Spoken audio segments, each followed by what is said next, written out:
Sometimes our bodies are not able to combat diseases effectively, resulting in the development of chronic diseases or even death. Traditional pharmaceuticals only treat the symptoms of such chronic diseases. They cannot cure them. For this reason, a huge number of people are currently in need of expensive, lifelong therapy with adverse effects. Luckily, a recent breakthrough has led to the development of a whole new class of drugs, which are capable of helping the body regain its power. Living drugs. They are the key to what we call advanced therapies, which come in various different forms. Somatic cells that battle immune diseases, gene-modified cells that can cure cancer, engineered tissue that replaces severely injured tissue, and gene therapy. This might all sound futuristic, but it is much closer than you think. Thousands of patients have already been cured of diseases that until now seemed incurable. Still, right now, advanced therapy is nowhere near common enough. Why?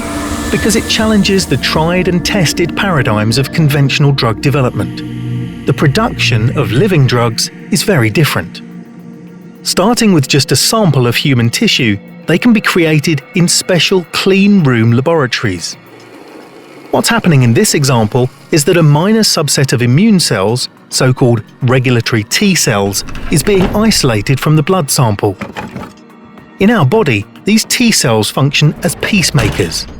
They're capable of helping the immune system at moments when it's out of control, something that happens in cases of multiple sclerosis, rheumatoid arthritis, or organ transplant rejection.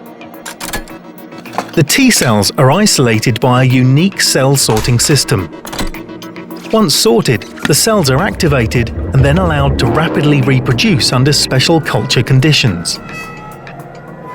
After testing has taken place, an army of these living cells can be used to treat patients, sustainably restoring their disturbed immune balance. The arrival of living drugs like these could give rise to a powerful paradigm shift. All the necessary ingredients are in place, but we need to work together in order to bring them to life. That is where Restore comes in. This large-scale research initiative is leading the way towards uniting developers of advanced therapy across Europe. The interdisciplinary scientific community, the industry, patient advocates. Together, we can accelerate the all-important development processes, transforming promise into reality, for the benefit of patients, for the benefit of society.